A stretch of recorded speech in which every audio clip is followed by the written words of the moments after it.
वैशेषिक दर्शन दूसरा अध्याय। पहला आनेक। पहला सूत्र। रूप रस गंध स्पर्श वाली है पृथ्वी। व्याख्या। पृथ्वी में रूप रस गंध और स्पर्श ये गुण रहते हैं। जैसे नीला, पीला, काला और लाल आदि जो रंग हैं रूप कहलाते हैं। खट्टा, मीठा, कड़वा, कसैला, नमकीन, फीका और चरपरा आदि रस है। सुगंध और दुर्गंध आदि गंध कहलाते हैं। ये पृथ्वी में ही रहते हैं। स्पर्श जैसे ठंडा, गर्म, कठोर, कोमल और ना गर्म ना सर्द आदि पृथ्वी में पाए जाते हैं। पृष्ठ पत्थर में गंध और रस नहीं पाया जाता है और पत्थर को पार्थिव माना जाता है। उत्तर पत्थर में गंध और रस दोनों विद्यमान हैं।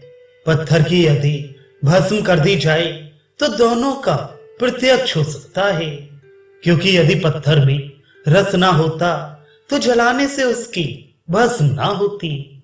जो परमाणु पत्थर में थे वही उसके भस्म में है।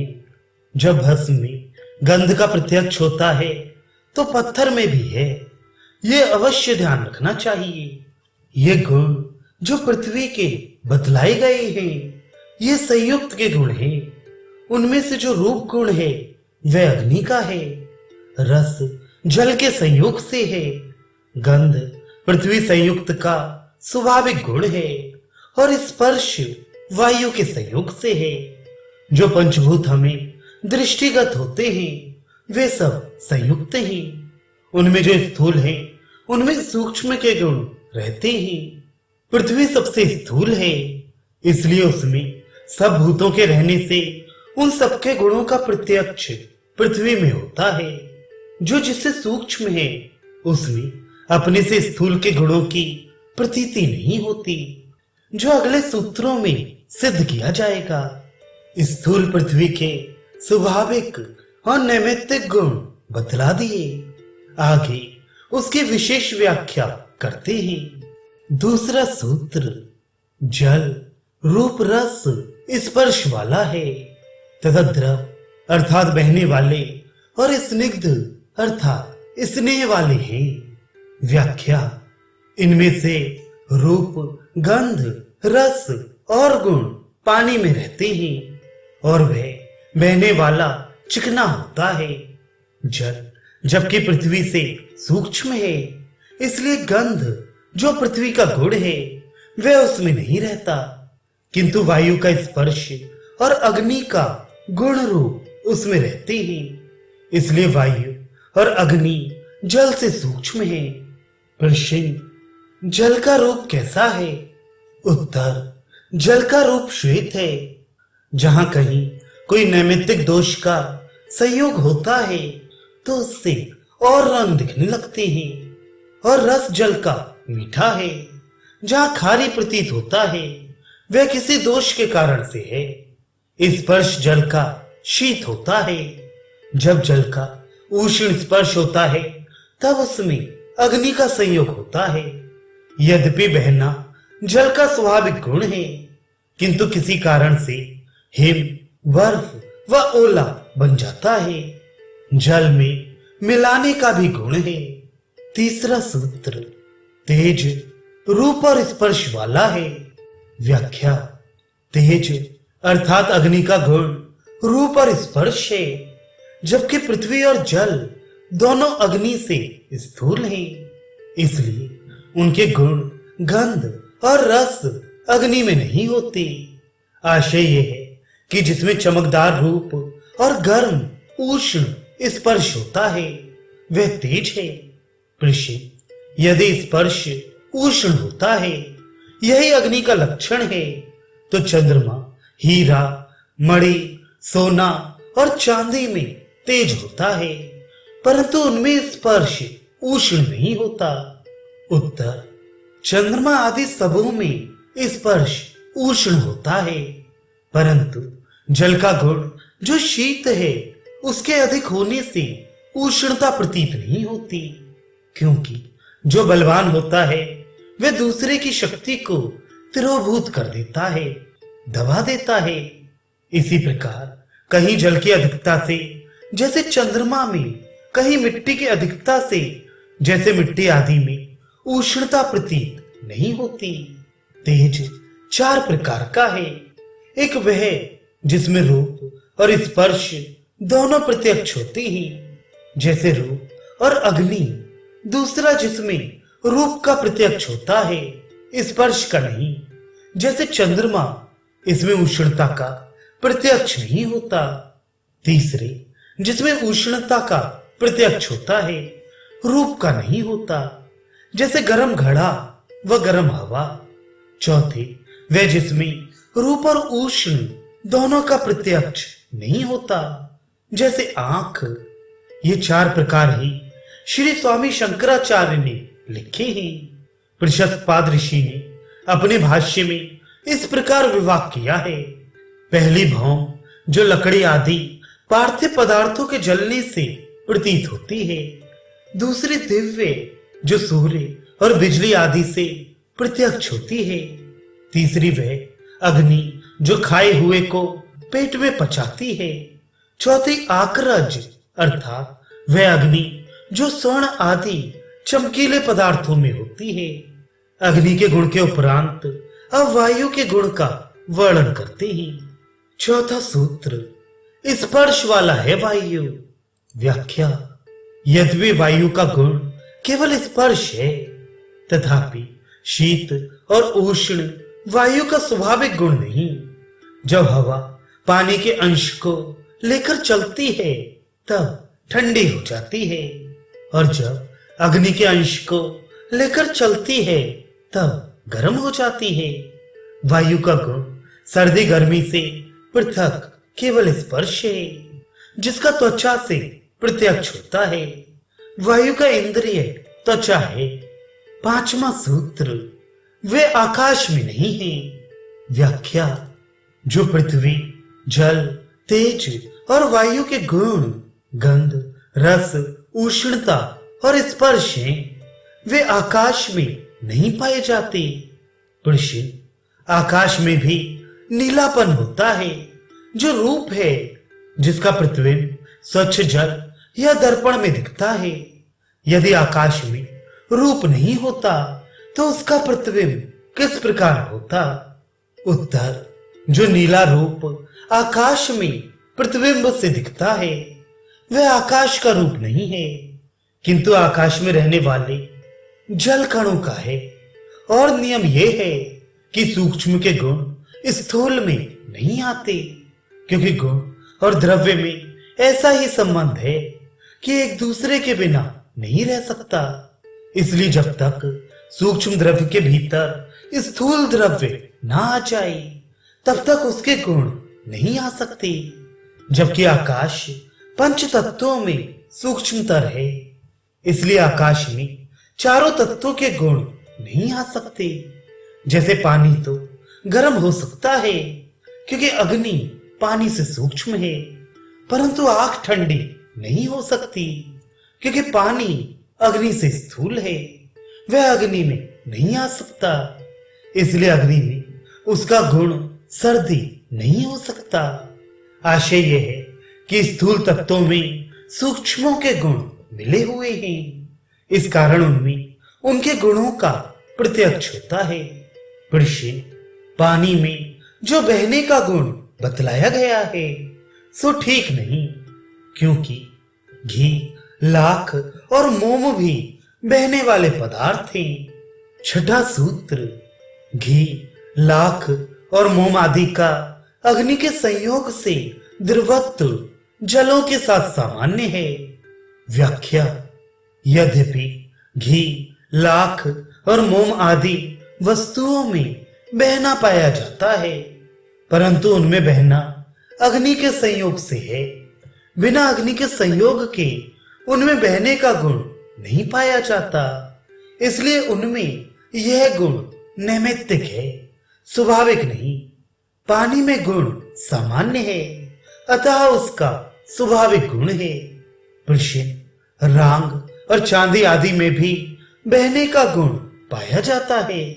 सातवां सूत्र, रांगा, सीसा, लोहा, चांदी, सोने का अग्नि के संयोग से द्रवत्व जलों के साथ सामान्य है। व्याख्या, रांगा, सीसा और लोहा आदि में भी बहना अग्नि के संयोग से पाया जाता है। उनमें भी यह गुण नैमित्तिक है, स्वाभाविक नहीं, परंतु पानी में बिना किसी कारण के होने से स्वाभाविक गुण है। इसी प्रकार और वस्तुओं में भी जान लेना उचित है।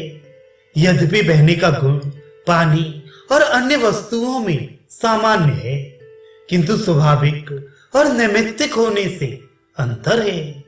आठवां सूत्र, सींगों वाला, कुहान वाला, लंबे सिरे पर बालों वाली पूंछ वाला और सासना वाला, ये गोत्रों में दृष्ट चिन्ह है। व्याख्या, सींग वाला होना, कटे खुर वाला, पूंछ के अंतिम भाग में बाल होना और गले में कांवर अर्थात खाल जो गले के नीचे लटका करती है, ये गौ के प्रत्यक्ष चिन्ह है। प्रथम कहा कि गाय सींग वाली है, परंतु यह भैंस आदि अन्य पशुओं में भी विद्यमान था, इसलिए कहा कटे पांव वाला होना, यह गुण भी दूसरे पशुओं में विद्यमान थे, इसलिए फिर कहा कि पूंछ के अंत में बाल होना, यह भी भैंस आदि में था। अंत में कहा जिसके गले के नीचे खाल लटकती हो, ये लक्षण अन्य पशुओं में नहीं, अतः लक्षण समाप्त हो गया। प्रश्न, यहां इस सूत्र की कोई आवश्यकता नहीं थी, क्योंकि द्रव्यों की परीक्षा में गौ के लक्षणों की क्या आवश्यकता है? उत्तर, यह सूत्र अगले सूत्र की पुष्टि के लिए किया है, जिसमें यह बतलाया गया है कि केवल स्पर्श ही वायु का गुण है। ऋषि, इस स्थल पर बिना आवश्यकता के क्यों रखा गया? क्योंकि जिस स्थान पर और द्रव्यों का लक्षण किया गया था, उसी प्रकार वायु का लक्षण भी हो सकता था। उत्तर, जबकि वायु का रूप न होने से प्रत्यक्ष ज्ञान नहीं हो सकता और स्पर्श की परीक्षा की जा रही है, इसलिए स्पर्श को वायु का गुण सिद्ध करने के लिए अनुमान करते हैं, क्योंकि रूप रहित पदार्थों का ज्ञान और उनके गुण अनुमान से ही जाने जा सकते हैं।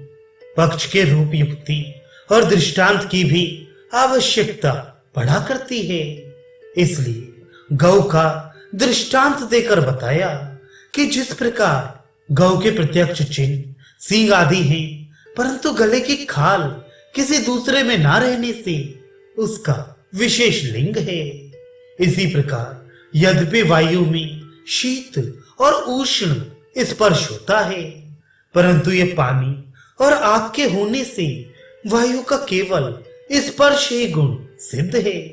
गौ के दृष्टांत से वायु के गुणों को सिद्ध किया गया। नौवां सूत्र, और स्पर्श वायु का लिंग है। व्याख्या, स्पर्श शब्द और धृति तथा कंप ये वायु के लिंग है। यह स्पर्श से अपाकज, अनुष्ण, शीत स्पर्श का ग्रहण है। अन्य आशय के बिना आकाश में तृण आदि के धारण का नाम धृति है।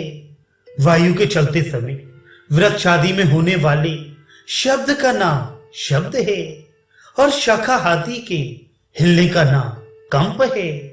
जैसे गौ के साथ सींग आदि संबंध है, वैसे ही वायु के साथ शीत आदि का संबंध है।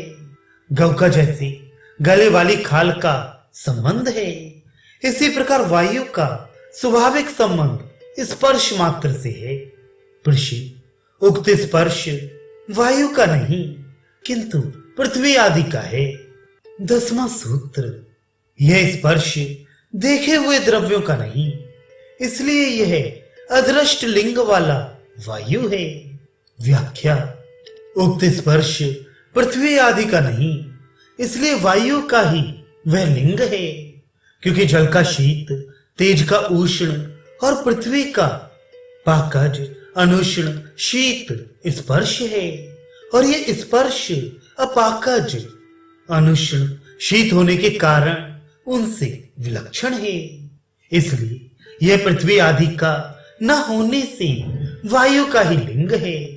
प्रश्न, वायु के द्रव्य होने पर ही उक्त स्पर्श वायु का लिंग हो सकता है, द्रव्य वाला ना होने से द्रव्य है। व्याख्या, वायु द्रव्य है क्योंकि वह द्रव्य भिन्न का आश्रय है।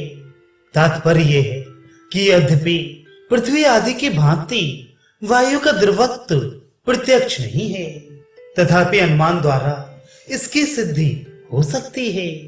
जैसे समवाय संबंध से द्रव्य अर्थात गुणकर्म आदि आश्रय होने से घट आदि पदार्थ पृथ्वी द्रव्य रूप है, वैसे स्पर्श तथा क्रिया का आश्रय होने से वायु भी द्रव्य ही है। इसलिए उक्त स्पर्श वायु सिद्धि में लिंग है। प्रश्न, जो अद्रव्य का आश्रय होता है वह द्रव्य ही होता है, यह नियम नहीं, क्योंकि गुण कर्म भी अद्रव्य का आश्रय है परंतु द्रव्य नहीं। 12वां सूत्र, क्रिया वाला होने से और गुण वाला होने से भी द्रव्य है। व्याख्या, क्रिया वाला और गुण वाला होने से वायु द्रव्य है। तात्पर्य यह है कि गुण तथा कर्म के गुण कर्म आश्रय नहीं हो सकते, इसलिए गुणत्व तथा क्रियात्व हेतु का कहीं भी व्यवचार नहीं। अतः उक्त हेतुओं से वायु सिद्धि में कोई बाधा नहीं, और अद्रव्य का आश्रय होने पर भी गुण कर्म का अद्रव्य होना सिद्ध है। अब वायु का नित्यत्व कथन कहते हैं। 13वां सूत्र, द्रव्य वाला ना होने से नित्यता कही है। व्याख्या, वायु नित्य है क्योंकि उसकी उत्पत्ति का कारण कोई द्रव्य उपलब्ध नहीं होता। जैसे पृथ्वी आदि तीनों अवांतर प्रलय में नष्ट हो जाते हैं और पुनः अवांतर सर्ग में अपने कारण द्रव्य से उत्पन्न होते हैं, वैसे वायु नहीं होता, इसलिए वह नित्य है। अब पृथ्वी आदि भांति वायु का अनेक होना सिद्ध करते हैं। वायुओं का गुत्थम गुत्था होना वायु के नाना होने का लिंग है। व्याख्या, वायु का एक दूसरे से भिन्न दिशाओं में चलना बहुत वायुओं को सिद्ध करता है, क्योंकि प्रायः देखा जाता है कि परस्पर विरोधी दिशाओं से वायु के चलने से हवा का चक्र उत्पन्न होकर वस्तु तिरछी चलने के स्थान में ऊपर को जाने लगती है। उसे उठाने वाली वायु का भी ऊपर जाना अनुमान किया जाता है। यद्यपि वायु का रूप न होने से उसका ऊपर जाना प्रत्यक्ष नहीं होता, परंतु तृणों के ऊपर जाने से वायु के ऊपर जाने का अनुमान होता है। परंतु तिरछा चलने वाला वायु अपने स्वाभाविक गुण के विरुद्ध ऊपर चलने से प्रतीत कराता है कि ये चेष्टा आपस में टकराने से हो रही है। वायु का एक दूसरे को रोकना उसको एक से अधिक होना सिद्ध करता है। जब वायु एक व्यापक द्रव्य नहीं किंतु नाना है तो उनका संयोग वियोग होना भी संभव है, जिससे वायु का परमाणु रूप और संयुक्त होना दोनों सिद्ध होते हैं। इसलिए परमाणु रूप वायु तो नित्य है और कार्य रूप संयुक्त होने से अनित्य है। प्रश्न, हवा का लिंग अदृष्ट क्यों बतलाया? क्योंकि वायु का अदृष्ट लिंग प्रमाणित नहीं होता। 15वां सूत्र, वायु के संबंध में प्रत्यक्ष न होने से दृष्ट लिंग नहीं है।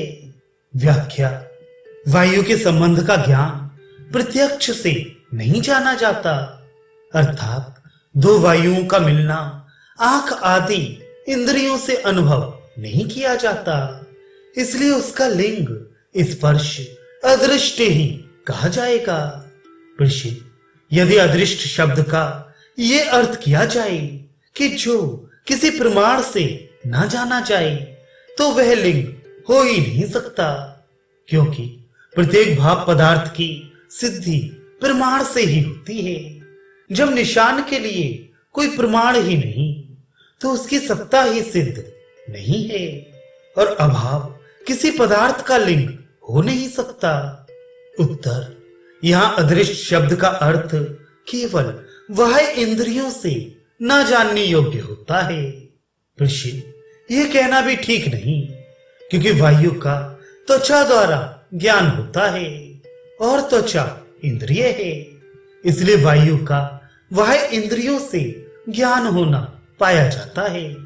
उत्तर, त्वचा से उष्ण, शीत या कोमल और कठोर का ज्ञान होता है, जो वायु का लिंग नहीं है, किंतु अग्नि आदि का गुण है।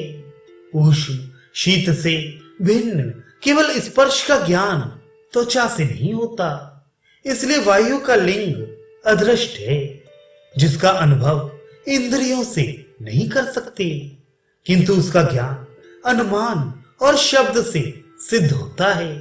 ऋषि, अनुमान 3 प्रकार का होता है, एक पूर्ववत, दूसरा शेषवत और तीसरा सामान्य तो दृष्ट। उनमें से वायु में कौन सा लिंग है? 16वां सूत्र, सामान्य तो दृष्ट से अविशेष सिद्ध होता है।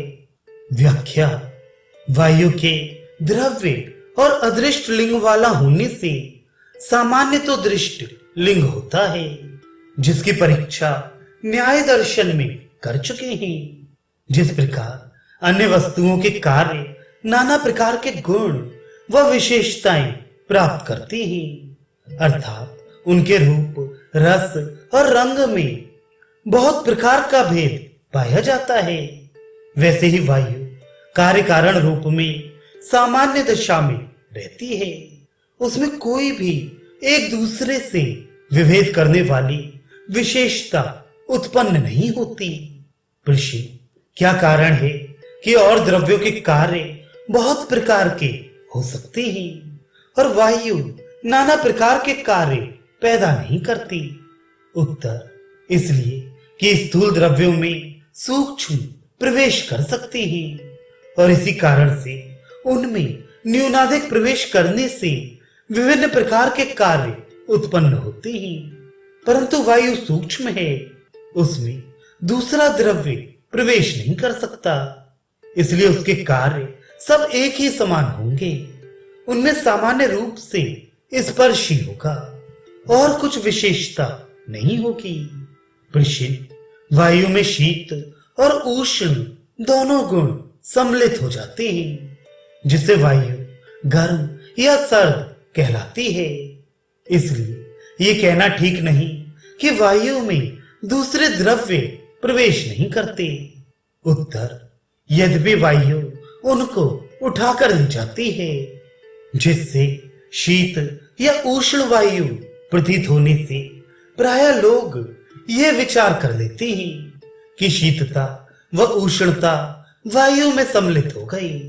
सत्य तो ये है कि वायु उनको एक स्थान से दूसरे स्थान पर ले जा रही है, जैसे चुंबक पत्थर की शक्ति लोहे को उठा ले जाती है।